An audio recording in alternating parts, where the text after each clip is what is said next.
but I think we have a lot to contribute as far as historically, because what I'm noticing is that even for my oldest daughter, who's 40, they don't have a lot of history, in the sense of a connection. And she's very We have interested a in lot that, to contribute with as far as passing it historical. on. And what I'm noticing is that even for my oldest daughter, who's 40, they don't have that's what she wants to pass down to my grandchildren. And, when I talk about, what happened when I was younger, they're very interested. And she seems to have a renewed spirit of really wanting to connect herself with the past so that she can move forward. And I have a spirit to want to know what young people are really going through because they don't have that connection. And she often says to me about she would like to be more connected just within herself and, on a broader spectrum with others really within the world and our experiences. So I think we have a lot to offer, but I think we also have to be willing to listen to this generation and not be so critical. And I think because we didn't necessarily have the same um conflicts that they're going through, and some of the things that we have a tendency to be judgmental of them. And I think we lose them and we lose the talent that they have, because it's about paying it forward. And I think particularly, as Black people, you look at our leaders, we don't train our children, our leaders to, be generational because we hold on to that gauntlet so much or that power way beyond what we should, so that we're teaching young people to be able to come in our place and continue. It's like continuing that legacy.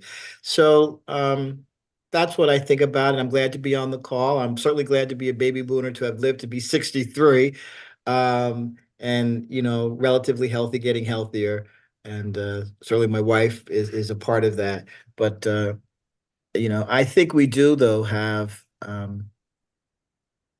when you think about what we went through in the 60s, in the 70s, and really the 80s, we have a lot to offer, but I think we have to sit back a little bit and listen to our young people so we can actually um, pass on what we have so that we have generations of the village back in, Africa, that village type of community and thinking.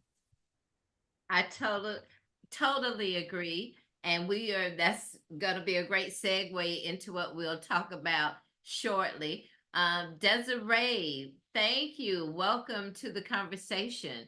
Would you introduce yourself? Tell us where you're zooming in from, and please give us your date of birth as well. So, good evening to everyone. Hello. Um, my name is Desiree Irby. I'm zooming in from Pearland, Texas, which, for those who may not know, is right outside of Houston. And my birth date is 2/16/64. Excellent. We're delighted to have you. And can let's thank you all for all of your comments. But some of the things that Michael brought up are topics that we want to talk about.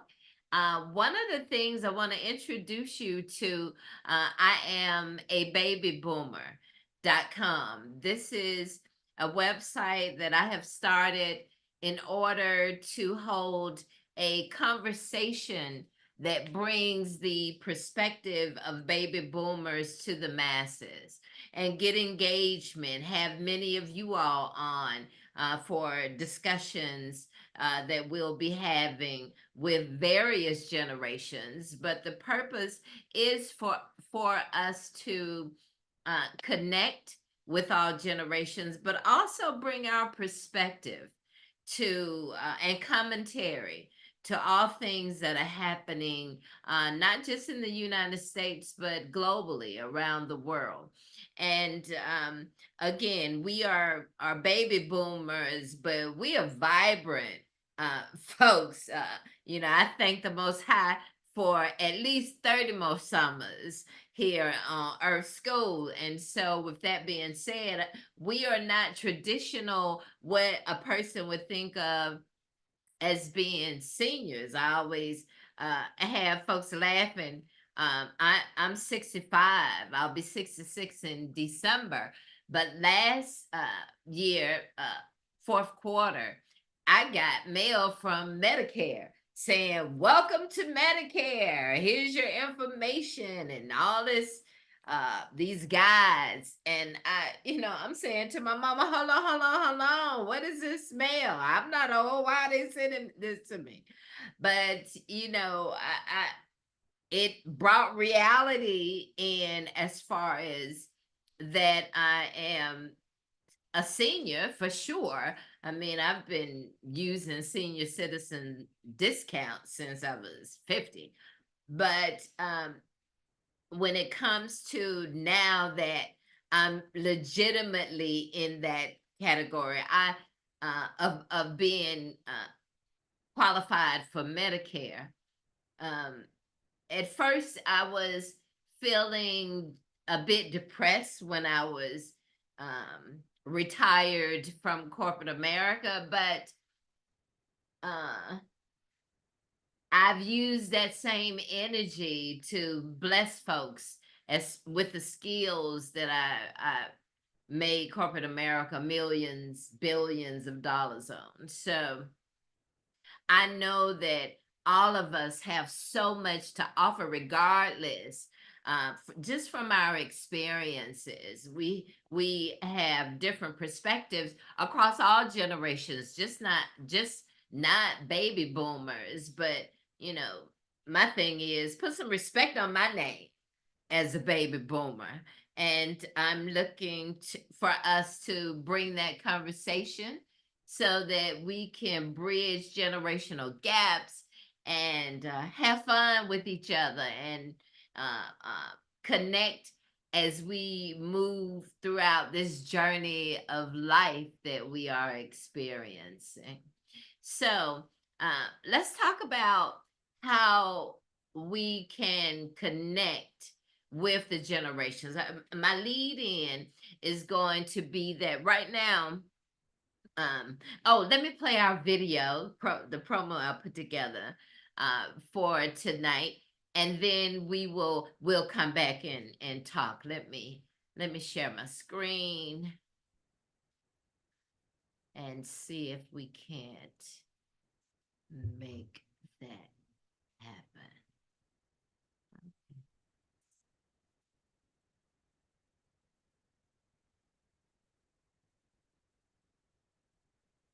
And make sure you pull up your chat so that if you have a thought or whatever mechanism, whether you're using a pad or just jotting down things, pull up some way of taking notes so that you will be able, as you have a thought, you'll be able to reflect upon that.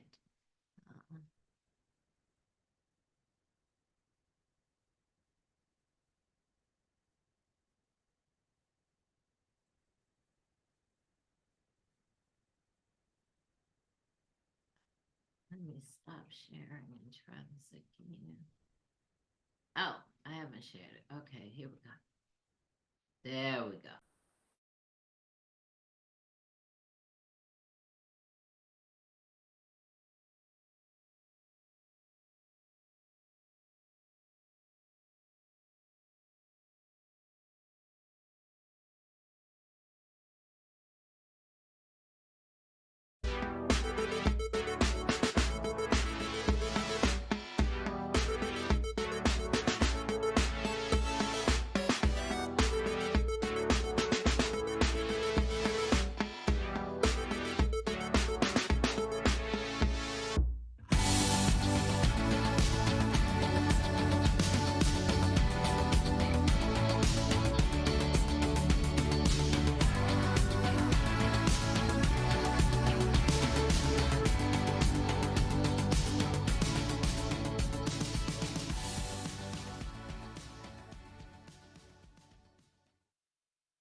That's my lead in to our conversation, that there is a study that shows that, well, first of all, how many of you all are rocking and rolling for the Harris Waltz ticket?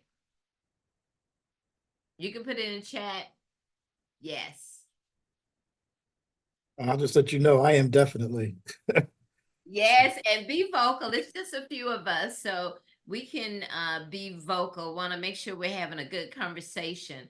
And for those of you who do have video, it would be cool if you would turn it on so we can see who we're working with. But what I would like to talk about is that the age group that we really need to engage, of course, we need to engage everyone when it comes down to voting in November, but ages 18 to 24 are the ages that I would like for us to have on our radar to really focus on.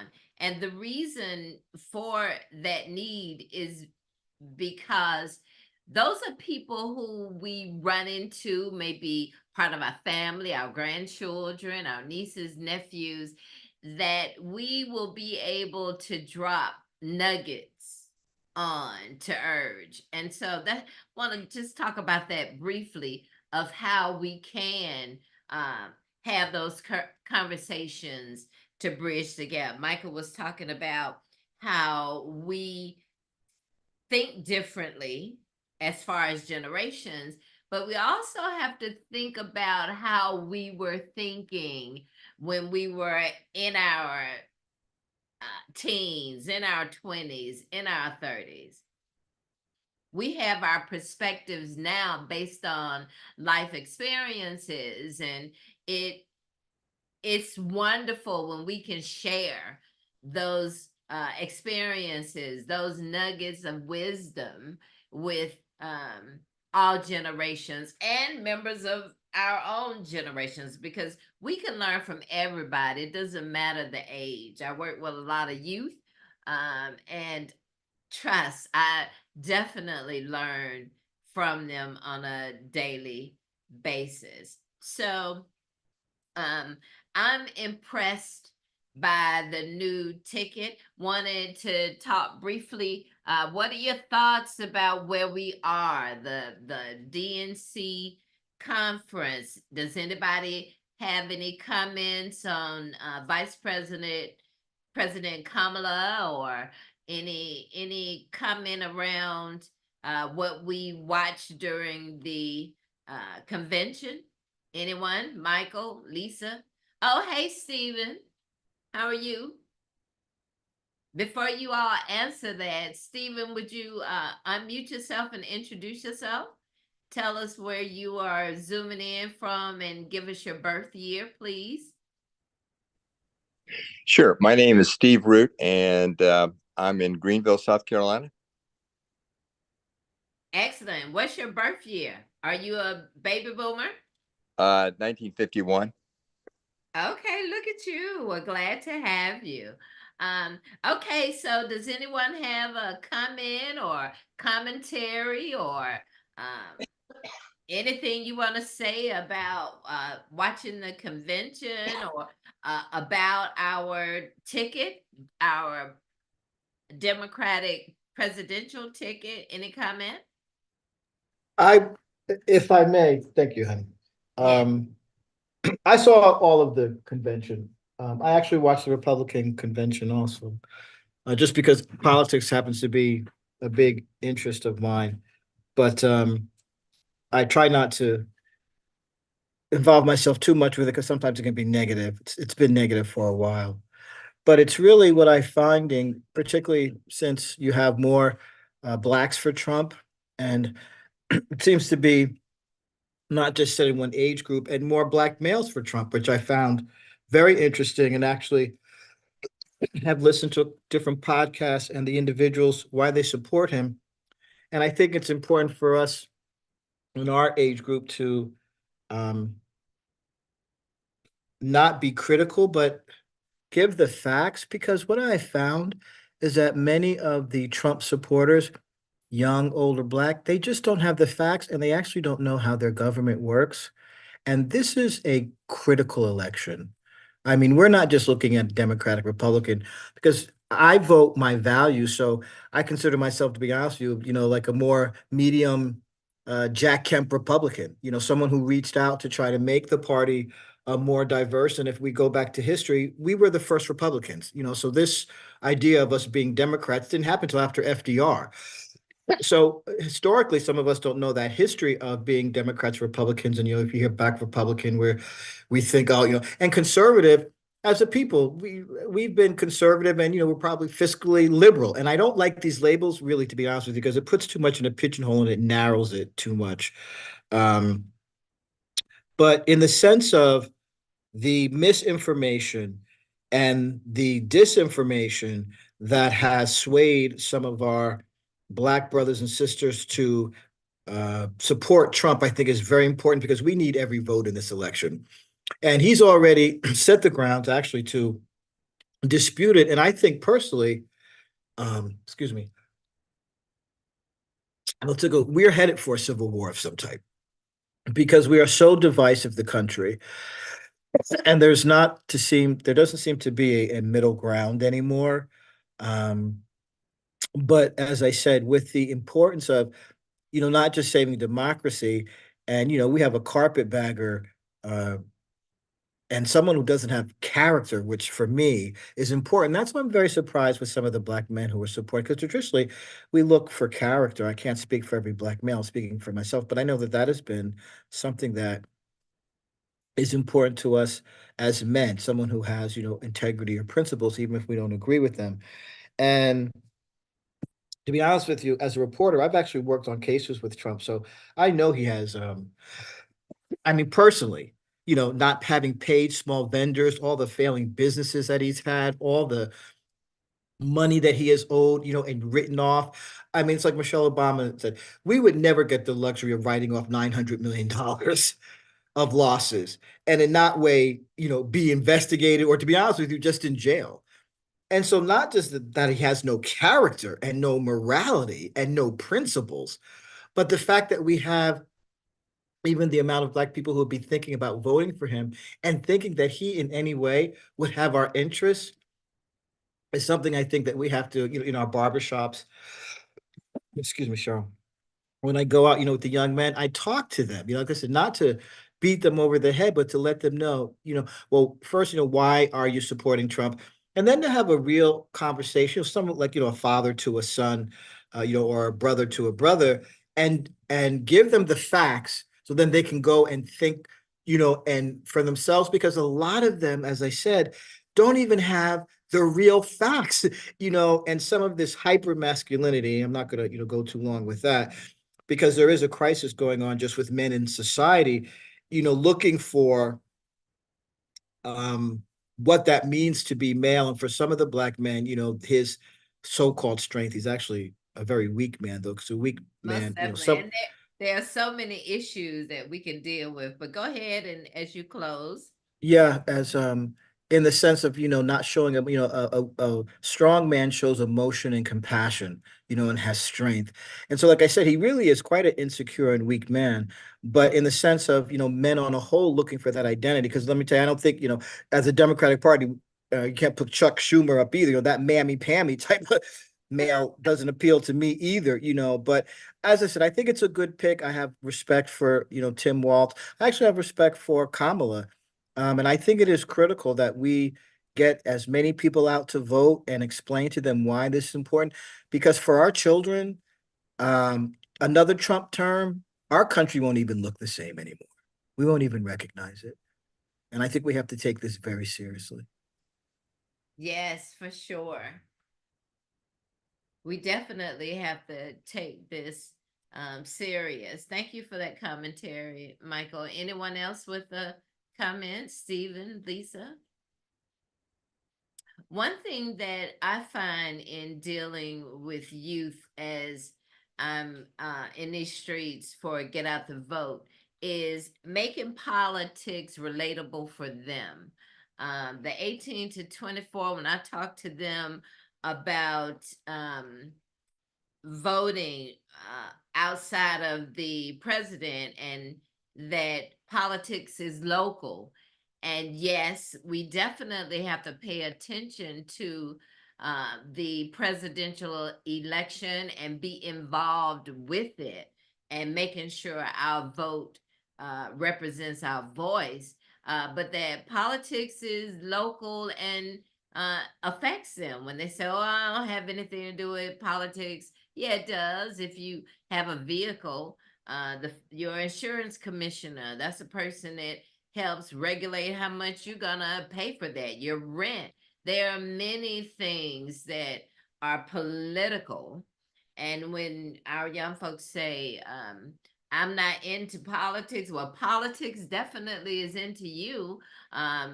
When we look at student loans, all the health insurance, all of these things is definitely about politics. And if we start talking to them and not preaching, these younger generations, they don't want, they want knowledge and wisdom, but don't want to be talked down to, talked at, but actually talked to. So I think all of us, if we make those types of efforts, it's going to be amazing for how we can not only bridge the generational gaps during election time, but as we move forward in all of our communities, particularly in the Black community and in diverse communities. Right now, the rhetoric is so divisive that we all need to know that there's only one race, is human, and we need to operate from a humanity perspective. And with that being said, we know what's right and what's wrong when it comes down to the election, the presidential election for the United States in November. It's not about political party. It's about right and wrong and humanity.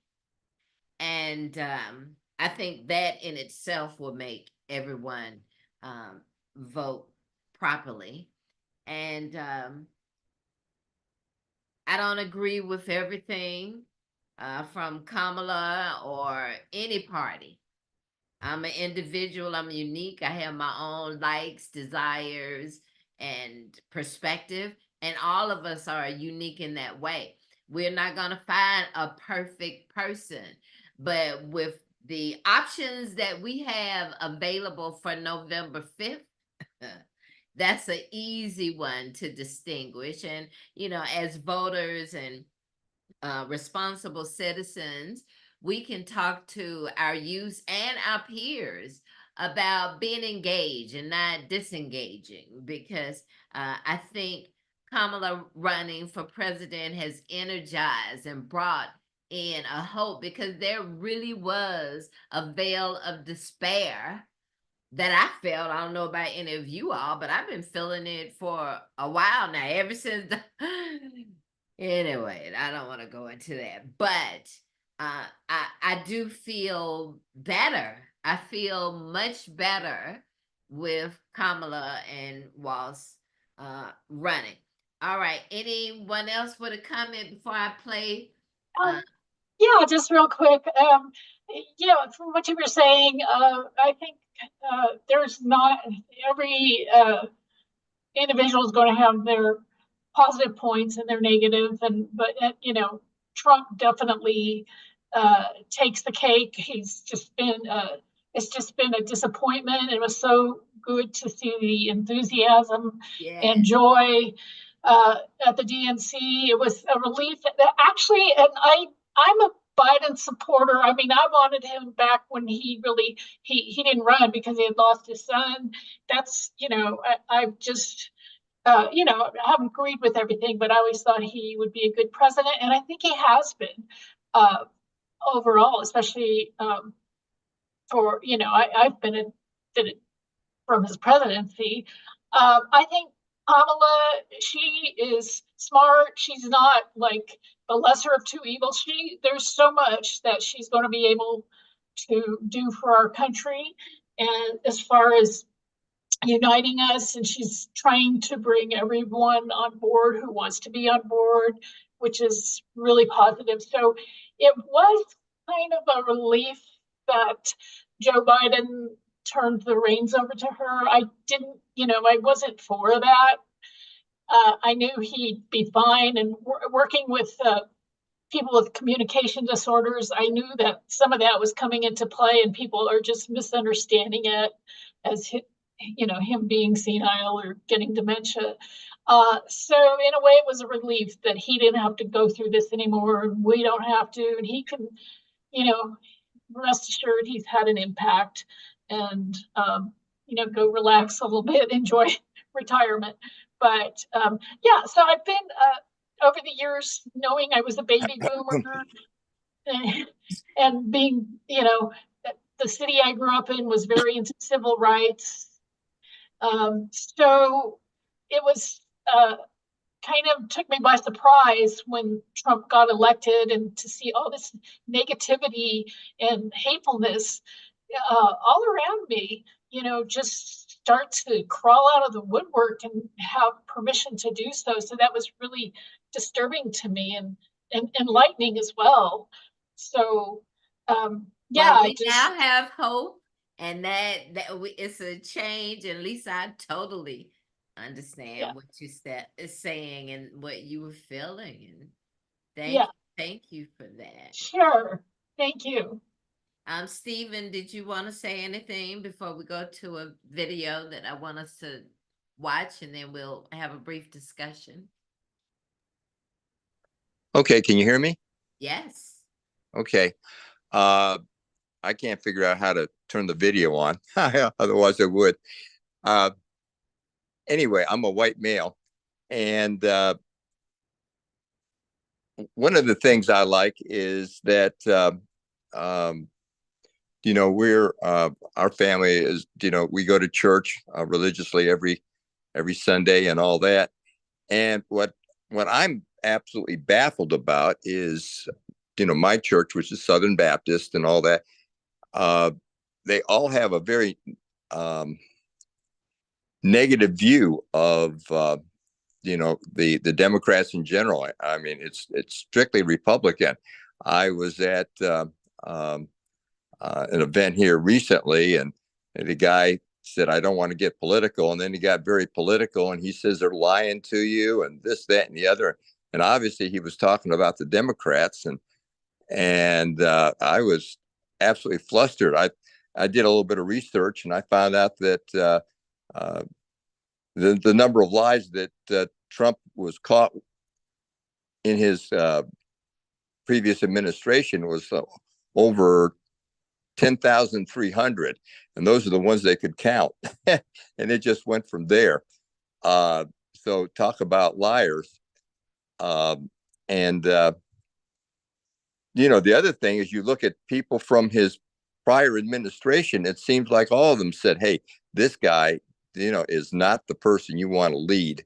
He doesn't have any stick-to-itiveness. He has a short attention span, and so I've got to wonder if those people are not going to be willing to be in another administration.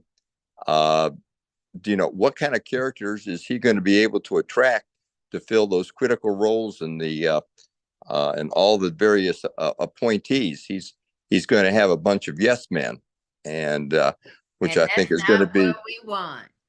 Going to be very dangerous. Yes, so is not what we want. So I am really really concerned. I think one of the big things about and then and then I did a little more research on Kamala. She is a member of the Third Baptist Church in San Francisco, and Tim Walz is a religious man of the Lutheran faith.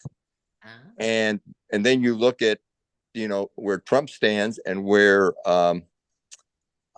his running mate are, and neither one of them is a practicing Christian, but yet it seems like all the churches seem to back Trump, and I think it all has to do with the issue on abortion, and it's a kind of a single-sided thing, and their eyes are just narrowly focused on that one aspect.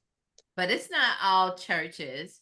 It's not all churches that are backing Trump, and Trump. I hope you're right. Oh, for sure. And Trump has never felt the need to ask God for forgiveness. So we know he does not have a relationship with the Most High. That's true. And so what we have to focus on, what I've been telling my followers and my family members and folks that I work with daily is that we know the divisiveness and negativity that he's pushing out. But right now, the only thing we need to focus on is all of the positivity, all of the greatness, the hope, the worthiness, American worthiness of a leader that Vice President Kamala Harris and Governor Walz will bring once we elect him. How about that? Thank you so much for that. Stephen, you got it. Yay. Michelle, did you want to introduce yourself and tell us where I was going to tell Stephen how to do it, but I'm glad he got it on. Okay. Oh, I'm sorry. What did you say, Michael? No, I was gonna help you, Stephen, but you found out how to do it. So. Oh yeah, you got it. Thank you. You Yeah, got yeah. it. Michelle, do you want to introduce yourself? Tell us where you're zooming in from and what year. Oh, Stephen, what year are you born? You're on mute, Stephen. Unmute. You have to unmute your microphone. Okay, I There got you it go. now. Now I can't. Am I still visible? What year? Oh, 51. Okay, thank you. Michelle. Trying. We got you. We can hear you. You can hear me? Okay. I couldn't figure it out. We can hear Yeah, you. hi. I'm calling in from New York City and I was born in 1956. Excellent. Thank you for joining us today. Uh, All You're right. welcome.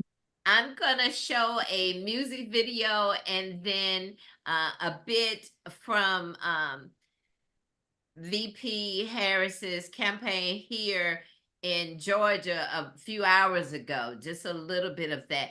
But I love this music video and you're gonna love it too, I hope. So let me share my screen so I can share it with you all, and then let's see. And then we'll watch a tiny bit of the rally in Savannah before we get ready for their prime time interview. I'm so excited about that. All right, let's see. You should be able to see my screen. Can you see my screen, you all? Yes, okay, cool. So let's Shout out to Kamala Harris. It's your girl Rita B. I ain't no rapper, but I got bars. Let's go. Kamala, ooh. I'm so lit, I don't know what I'ma do. Now that she running with Biden, I'm vibing. You mad and you act a black woman made you. She reppin' AKs, I'm reppin' DST, but we are all the same. Call it Greek unity. She is my sister and I'm her pusher. If it ain't black excellence, it is irrelevant. Remix. I'm back. It's Kamala, not Kamala. Put some respect on her name. I'm back. Kamala, ooh. I'm so lit, I don't know what I'ma do.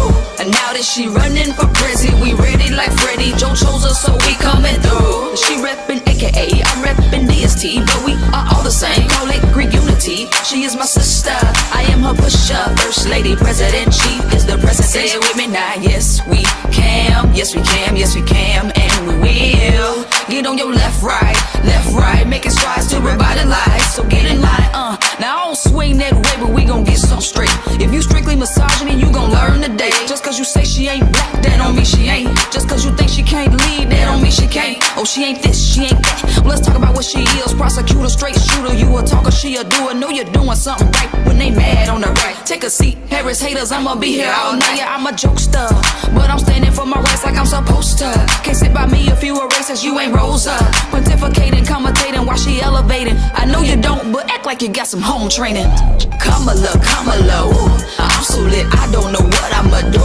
And now that she running for president, we ready like Freddie. Joe chose us, so we coming through. She reppin' AKA, I'm reppin' DST, but we are all the same. Call it Greek unity. She is my sister, I am her pusher. First lady, president, she is the president. Now I'ma waste one lyric talking about the opposition. That's the bed you wanna lie in, don't sleep on his lying. A DEI hire? The devil is a lie. Try to denigrate her, but she's still overqualified. Now let me tell you why they really mad. She said no to Prop 8 and make the gays glad. Only thing she locked up was the nomination, but your IQ lower than your vibrations. Now tell me, why you wanna hate on Kay Harris? You the one mediocre, but you acting like she average. Your accomplishments amount to petty Instagram spatting. She a whole freedom fighter, got the ancestors clapping. And nah, I ain't saying that she perfect, but I'm 1000% that she worth it. Formidable, unforgettable, living history eloquently. Kamala will make America great. Kamala, Kamala, ooh, I'm so lit, I don't know what I'ma do. And now that she running for president, we ready like Freddie. Joe chose us, so we coming through. She reppin' AKA, I'm reppin' DST, but we are all the same. Call it Greek unity. She is my sister, I am her pusher. First lady, president, she is the president. Say it with me now, yes we can, yes we can, yes we can, and we will. Get on your left, right, making strides to revitalize. So get in line. Black women for Kamala say, hey. Black men for Kamala say, hey. White folks for Kamala say, hey. Everybody for Kamala say, hey. Latino people for Kamala say, hey. LGBTQ for Kamala say, hey. Jealous ladies with cats for Kamala say, hey. USA for Kamala say, hey.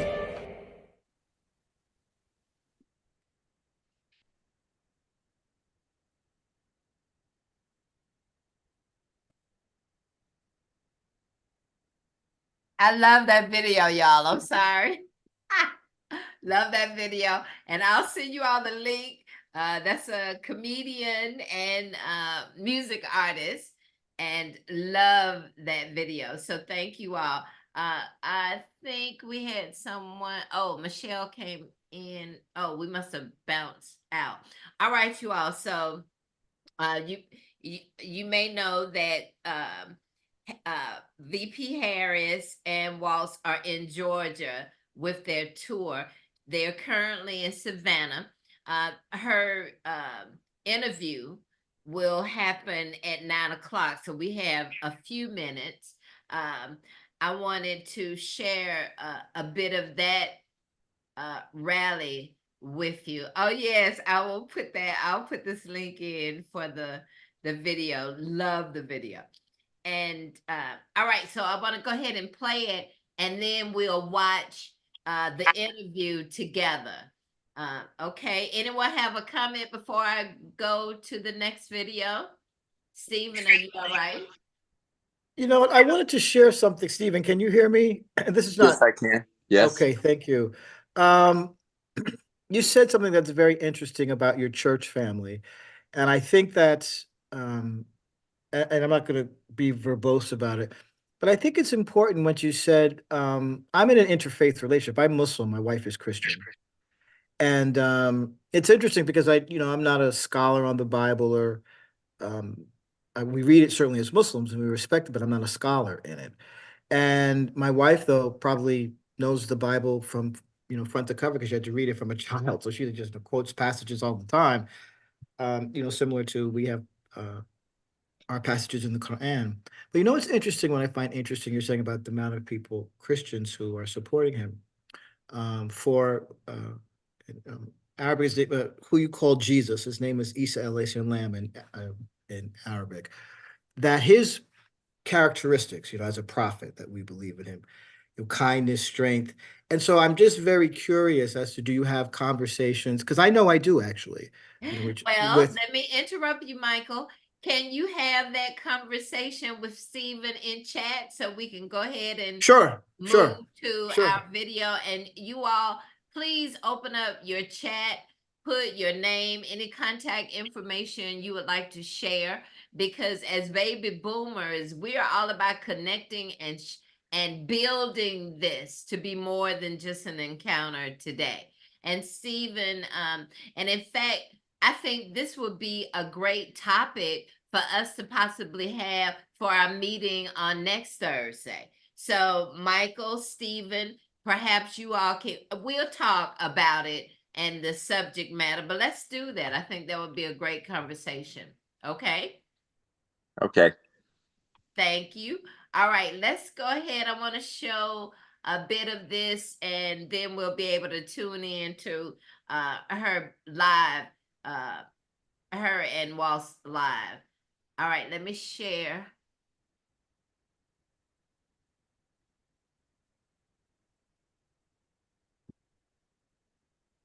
Can you see the screen? You check your head. Okay.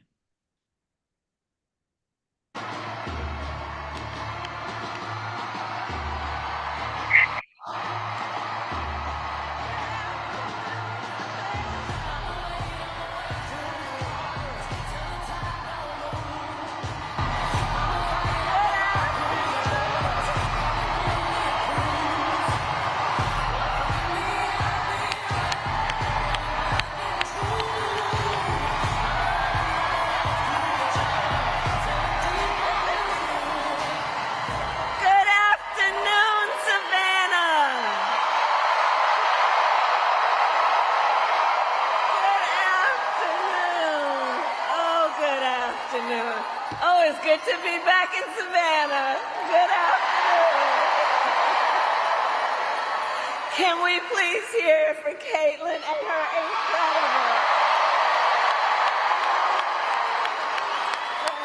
incredible leadership? Look, when I look out at our young leaders like Caitlin, I know our future is so bright. It is so bright. I want to thank Mayor Johnson. Thank you for yours. There you are. We've been hanging out for the last 2 days. Mayor, I thank you so very much for your leadership. Thank you. Congresswoman Nikema Williams, the chair of the Democratic Party of Georgia, for your friendship and your sisterhood. And to all the leaders with us today, good afternoon, good afternoon, good afternoon. I also bring greetings from our president and a great friend of the state of Georgia, Joe Biden.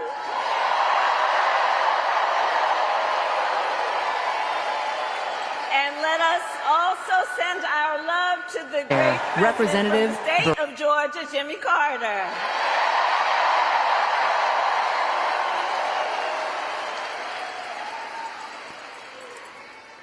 So, Georgia, I love you back. I love you back. And we have 68 days to go until this election. 68 days to go. And I think you all have spent your time here, sacrificing all your other obligations to be here together, us as one community, knowing we all have so much more in common than what separates us. And I thank you for taking that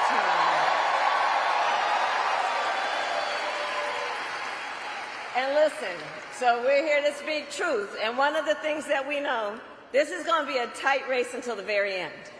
Okay? So let's not pay too much attention to the polls, because we are running as the underdog.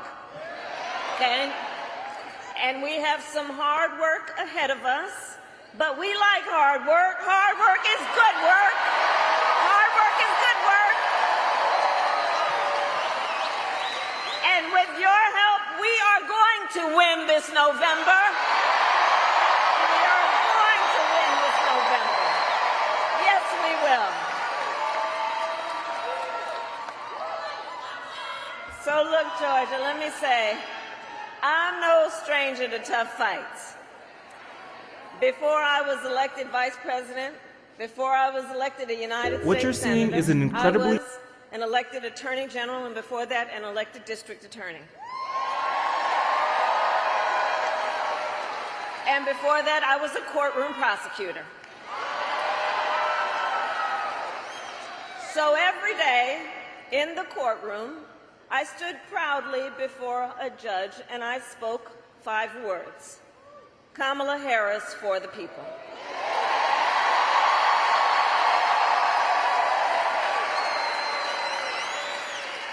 My entire career, I've only had one client: the people. I stood for women and children against predators who abused them. I took on the big banks and delivered $20 billion for middle-class families who faced foreclosure. I fought against cartels who traffic in guns, drugs, and human beings. And I stood up for veterans and students being scammed by big for-profit colleges, for workers who were being cheated out of the wages they were due, and for seniors facing elder abuse. And I will tell you, those fights were not easy, and neither were the elections that put me in those offices. But we never gave up, because the future is always worth fighting for. Always. And that is the fight we are in right now, a fight for America's future.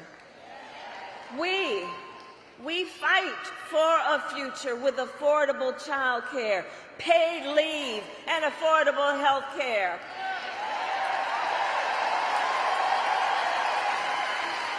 And on that last subject, let's finally expand Medicaid in Georgia so people can take their child to a doctor or go to an emergency room without going into medical debt.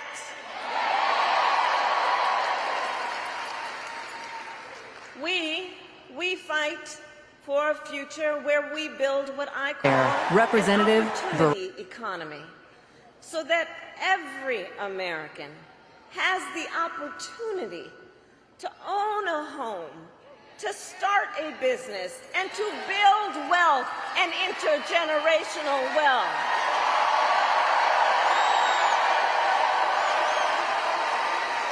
And a future where we lower the cost of living for America's families.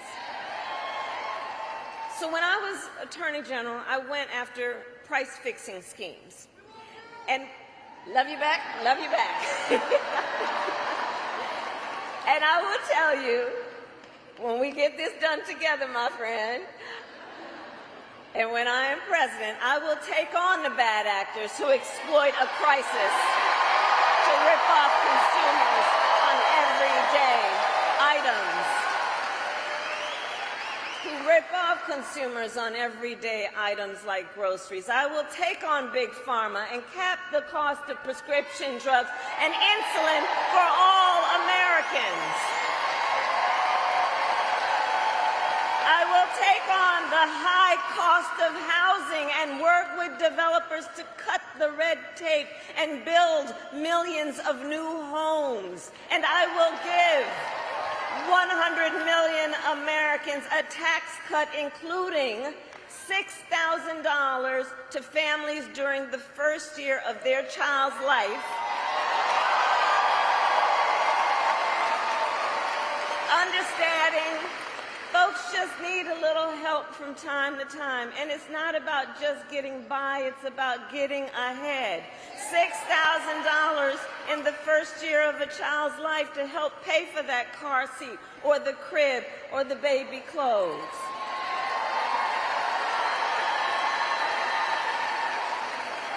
And unlike Donald Trump, I will always put the middle class and working class families first.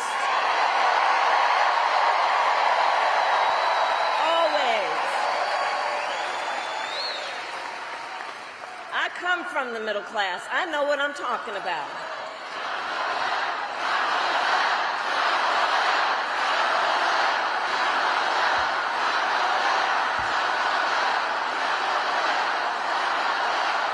And Savannah, but we got some work to do, okay? We got some work to do because we know Donald Trump has a very different plan. He has a very different plan. Just look at his Project 2025 agenda. Right. If he is elected, Donald Trump intends to give tax breaks to billionaires and big corporations. He intends to cut Social Security and Medicare. And he wants to impose what, in effect, is a national sales tax on everyday products and basic necessities. And it will cost, the economists will tell you, it will cost a typical American family nearly $4,000 a year. So, Georgia, on top of all of this, if Donald Trump wins in November, he intends to end the Affordable Care Act, to take us back to a time when insurance companies, we're not going back. We're not going. We are not. We're going forward. And the reason we know we can't go back, to your point, the reason we know we can't go back on the issue of the Affordable Care Act, remember what that was like before we had the Affordable Care Act? What you're seeing is an incredible... Remember when insurance companies had the power to deny people with pre-existing conditions? Remember what that was like? Children with asthma, breast cancer survivors, grandparents with diabetes. So yeah, we're not going back. We're not going back. We're not going back. And we will move forward.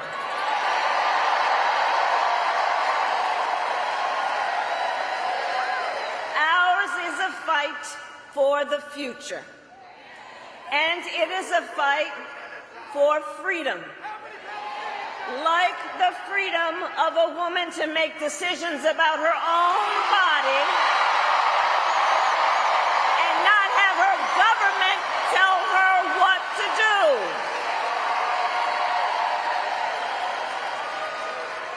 And understand how we got here. When he was president, Donald Trump handpicked 3 members of the United States Supreme Court with the intention that they would undo the protections of Democratic Roe v. Wade, presidential and they nominee did just Kamala as he Harris intended. And now more than 20 states have a Trump abortion.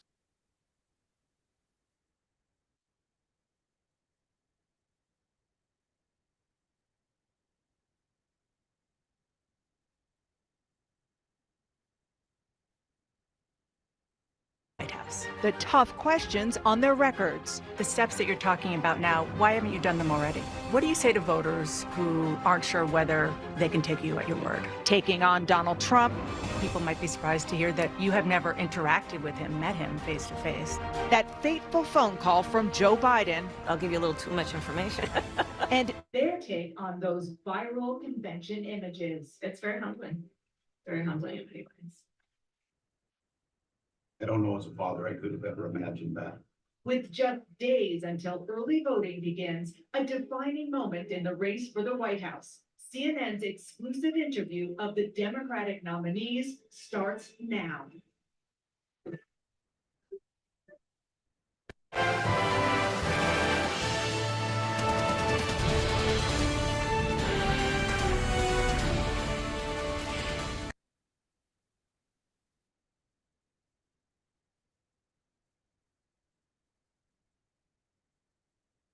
I'm trying to get us to be able to watch it live.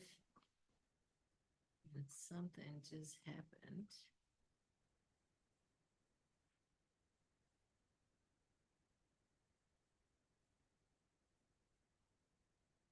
Oh, give me a minute. I thought we had it rocking and rolling.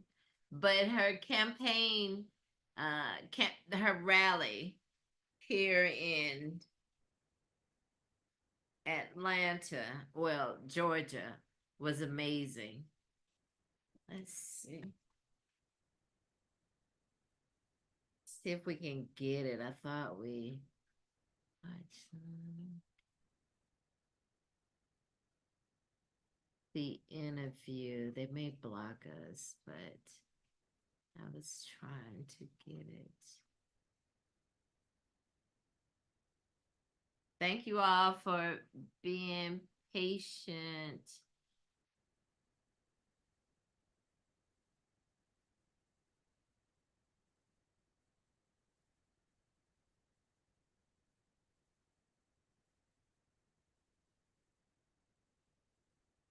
This may be it. If you're not making $158,000 per I'm year, sorry, but you'd like to, I strongly. Press. Let's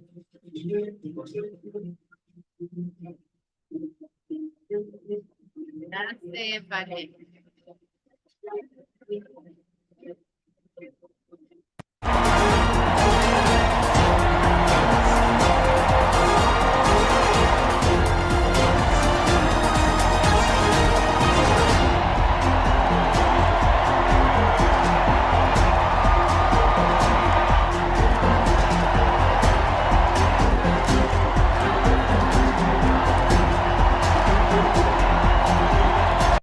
Are you all able to see the screen? Hello? Yeah, but we can't see. My wife says it's on, but we can't see it from here. I do want to see it, so I might, I'm waiting to see if you can bring it up. Yeah, Cheryl. you don't see my share screen now? See your share screen, but I don't see, it's in between, can you see it? It's in between like two advertisements. Can you see it now? No. Okay. So, no worries. You all, it is running live on CNN. And I thought well, I'm watching it, so I don't know. I'm not able to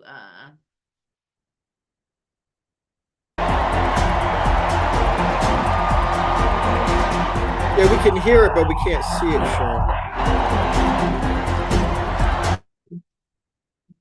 I'll try it one more time.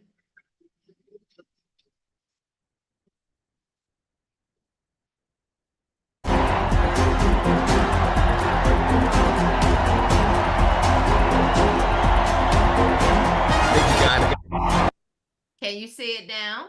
Yep. Okay.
Fellow Americans, this election is not only the most important.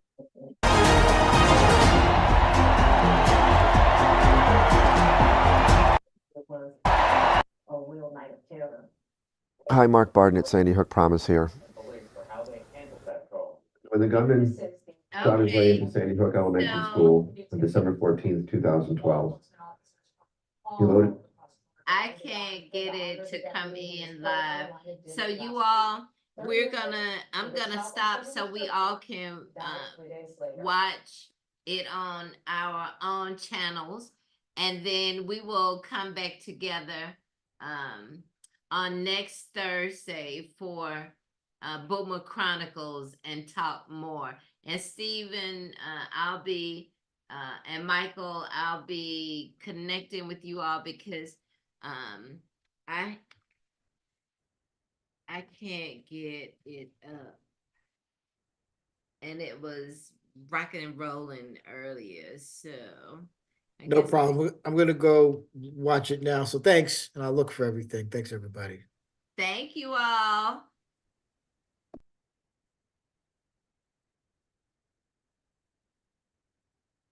Thank you all. Thank you, Stephen. Thank you, Michelle. Thank you.